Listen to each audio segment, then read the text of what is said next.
More layoffs from the Trump administration. This time, it's hundreds of probationary workers with the Federal Aviation Administration. It comes just weeks after the deadly commercial plane crash here in Washington, which raised concerns over the state of air traffic control. Meantime, the Trump administration has reversed course on the abrupt firing of hundreds of employees of the National Nuclear Security Administration. That's the agency tasked with protecting the country's nuclear weapons arsenal. Those employees were abruptly let go on Thursday, but concern over their absence has made officials decide to keep them. Scripps News Deputy Political Director Joe St. George joins us now live from Capitol Hill. Joe, the layoffs keep coming. What are the latest agencies to face cuts? Well, it's widespread. As you noted, as the Washington Post first reported, the Department of Health and Human Services, now under the direction of Secretary Robert F. Kennedy Jr., with terminations over the weekend. The FAA union is out with a statement saying that employees could be barred at the door tomorrow when many return to work from this long three-day holiday weekend. Today is a federal holiday. The Associated Press reporting that the IRS terminations could occur there sometime this week. And I think it's so important. Oftentimes when we do these stories, we show you federal buildings in Washington, D.C. That's because there's so many of them here in Washington, D.C. But this isn't just a D.C. story. I mean, there are 60,000 federal employees in San Diego, for instance, 40,000 federal government employees in Colorado, north of 100,000 employees in Texas and in Florida. Of course, this impacts Virginia, Maryland, D.C., but as the Federal Workers Union often reminds journalists when you give them a call, ask for some background, they'll tell you 80% of their membership is outside the Washington, D.C. metropolitan area. So this has the possibility to have consequences around the United States. This phrase that you used at the top there, Patrick, probationary employee, it's worth reminding our viewers streaming along with us here on Scripps News what that means. A probationary employee is typically someone who just started in their position. It may sound nefarious, it may sound like somebody who's been disciplined, but no, it's somebody who's just simply beginning that role.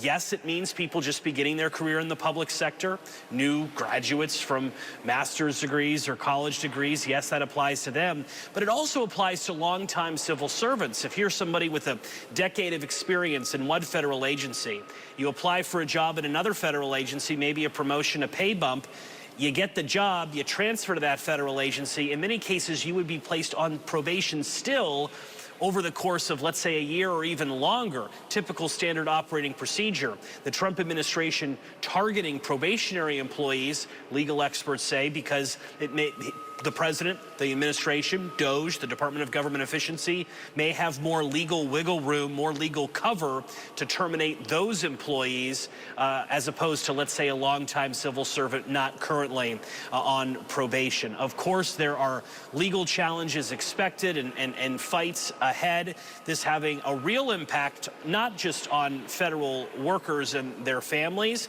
but in D.C., possible impacts to the greater metropolitan D.C. economy. The housing market was a big story on the local news here in Washington throughout the weekend. And now we wait and see, Patrick, for the how does this impact me angle. Our viewers know that if you're a federal worker and you've been laid off, that's going to personally impact that worker's family.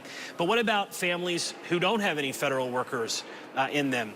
What about the services that American taxpayers seek, whether it's a passport renewal, a food stamp application, or an IRS tax refund? What will these impacts look like? The Trump administration, Patrick, has repeatedly said the core function of agencies will continue without interruption, almost suggesting that there would be no impacts to the typical American despite fewer employees. Democrats sounding the alarm that that's just not possible. You can't terminate tens of thousands of people and not be some sort of decline in what the government offers, at least the efficiency in which a said program is offered to the typical American taxpayer. So it's no doubt remains one of the biggest stories in the country on this Monday morning, Patrick, the continued downsizing effort by the Trump administration. And Joe, correct me if I'm wrong here, but it feels like there's not a sense that all of these cuts are permanent, that they can be rolled back. I can only imagine how tough this would be for an actual federal worker trying to figure out, do they need to look for a job or what's going on? Now we also get news the Supreme Court might get involved. What's going on there? Well, you first spoke to the emotion, right? And there were interviews over the weekend.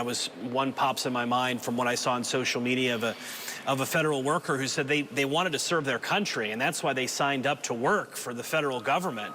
But with this news, receiving a letter, and oftentimes these termination letters that these probationary employees are getting, they're very impersonal. It oftentimes involves sentences, and I'm paraphrasing now, your work wasn't sufficient enough to remain employed. I mean, that hurts people, right? And some people may be turning their back forever on the public sector because of these letters. Why even put yourself through it again? Go get a job or attempt to get a job in the private sector, where in some cases, when you're talking about scientists, you may make more money. And we'll see where that goes from there. You mentioned the big question. That's the legal challenges here. Over the weekend, big developments involving the United States Supreme Court. For the first time, President Trump has asked the Supreme Court to weigh in on whether or not the Trump administration has the authority to fire an inspector general that is tasked with protecting federal government whistleblowers, a protection ethics agency. President Trump fired the head of the U.S. Office of Special Counsel. That inspector general disagrees with the firing, doesn't believe it was legal, and now we will wait and see for the pace in which the Supreme Court wants to take up these cases. We don't expect much movement today. Today's a federal holiday. But how quickly will the Supreme Court, that building that you see on your screen, how quickly will they weigh in, take up these cases, perhaps hold oral arguments if the speed and clip of these cases move through lower courts? Can they sit around and wait a year for these, or do they have to act a lot quickly? A federal worker who was just fired on Friday will say they have to move a little faster than, let's say, waiting several months. So we'll wait and see the speed in which the Supreme Court acts, how quickly they take up these big questions about presidential power. Again, the key question, Patrick, can President Trump legally do all of these firings? Stay tuned. Supreme Court set to weigh in, and Joe St. George covering all of it for us live this morning on Capitol Hill. Joe, thanks so much.